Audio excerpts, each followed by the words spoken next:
Hola amigos de Rock and Pop, estamos acá con Macy Gray, una de las voces más distintivas del soul y el R&B que se presenta por primera vez en Chile este 14 de marzo en el Club Chocolate. Y Rock and Pop es la radio oficial. Hi Macy, how are you? Hey, how you doing? Thank you so much for talking to us. We are so excited to finally have you here in Chile, especially with that anniversary tour. It's been 25 years since your first record on How Life Is. Does it feel like it's been 25 years ago? How has your relationship with this album changed over time? Yes, it feels like 25 years for sure. And I'm just really grateful for that album. I had no idea when we were making it that it would be as popular as it is. And I definitely had no idea that it would be still celebrated 25 years later, that people would still be talking about it and or that I would still be talking about it. So it's been very important in my life. It's provided me a lot of really great things. I met a lot of people, traveled the world, and so I love that album. Absolutely. I want to take you back a little bit. If I'm not mistaken, you were 32 when you released your debut album. What do you remember about that moment in your life? What was it like making your first record at that point? Was I 30? I think I was. I don't know. Okay. It was cool because I wasn't expecting anything to happen, because I had done an album before on another label, Atlantic Records, and they dropped me. Wow. So I got another record deal, but I wasn't expecting anything out of it. You know, like I think nowadays people go in with the sole purpose of making a hit because they need streams and they want this and that. But I was just in making my record, and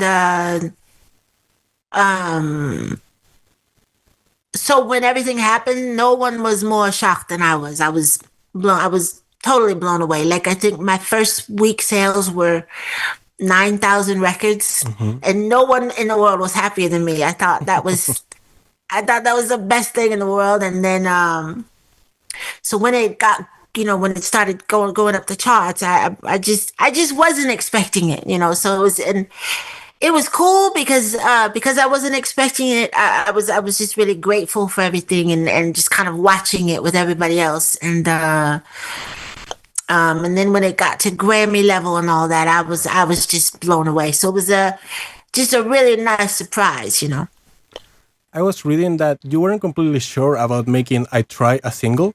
Why was that? What do you remember about writing and recording that song, and why you weren't so sure about making it a single? Because I wrote it about my ex-husband, and I played it for him, just me on the guitar, and he totally was like, kind of blew me off. He was watching basketball on TV, and he said, yeah, whatever. Yeah, okay, I'm watching the game. And so I went through my life not thinking that song was a big deal. I thought it was, because my ex-husband didn't like it that much. So when the label wanted to make that the single, I was like, oh, you're crazy. My ex-husband didn't even like it, and but they didn't listen to me, and turned out I was totally wrong about it. But and even in the studio, I fought with the producer because he wanted to make it like it started out as this kind of underground low R&B little song. It had like 4 tracks on it. And he made it into this big production. Nobody understands, that song has a xylophone on it, and it has like 4 guitar tracks and a loop. It's very produced, and so I didn't agree with that at all, because that wasn't the music I was used to making. And so yeah, I fought it all the way. I was always in the way of that song. And constantly. Did that make it harder since it became such a big hit that you have to sing it a lot of the time, that people still to this day want to, of course, hear it live? Has your relationship with this song changed since then? No, I mean, I know it's a great song because it's a great song now, right?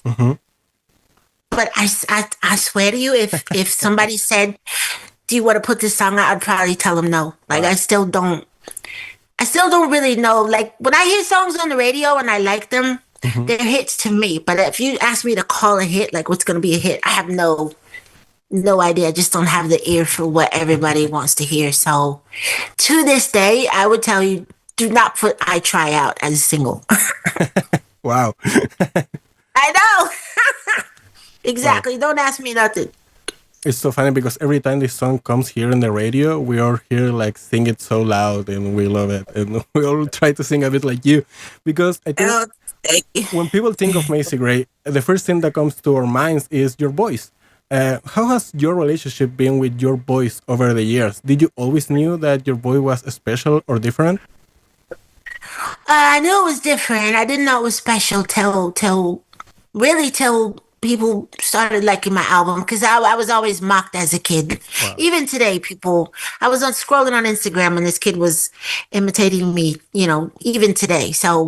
Um, uh, I never thought my voice was that great. But I worked on it. I still see my vocal coach once a month, and I still warm up. I still do my breathing exercises. So that's what's really given me the confidence in my voice is that I worked really hard to make it better. And also, I feel like, especially a few years ago, your style of singing become very influential among younger artists. I read Mhm. online some people call it cursive singing, indie style singing. Do you see yourself reflected in any of the younger singers today and how they sing? Um, I hear stuff that I feel like, oh, they got that from me, but that could just be my ego. I really don't know. I hear people mention me when they talk about their influences, and that's always really flattering. But I'm not sure. I do things that nobody else does with Hmm. my voice. Um, but I don't know yet. Maybe I'm not listening for it, but I don't know. I imagine it's had some kind of impact, but I don't know, Yeah, for sure. honestly. Yeah, I think at least here, I think we can definitely see the influence you have had in younger female singers, especially in the 2010s. I think a lot of younger singers were singing with a very Macy Gray kind of voice. Oh, thank you. Well, thank you. Well, besides your own music, you're also known for your covers. A few months ago, you released your own version of "No One" by Alicia Keys. What made Mhm. you choose that song? And did Alicia ever reach out to you? She reposted it on TikTok, and then the guy that produced it, his name is I forget his name. But anyway, he reached out to me. He said he thought it was cool, and then he loved it. He said I love it, and but yeah, like there's songs that I really like, and it's just kind of a challenge to see if you can do it from a different perspective. Right. I like doing covers. Yeah. Well, and this song is part of a common record, right? Love songs for big hearts and robots. Yes. Yes. So the Alicia Keys song did not make the album. Oh, That's okay. how good the album is. Wow. But but yeah, that's coming out. Well, the first song from it is coming out in February, and then I think the album will be out this spring. But when I get out there, I'll come over and play it for you, so you can premiere it on your radio station. Of course, And amazing. and and we're gonna play some new songs from the album at the show too. Wow, incredible. And Yeah. this new album is it mainly covers? How do you choose the songs that you want to cover?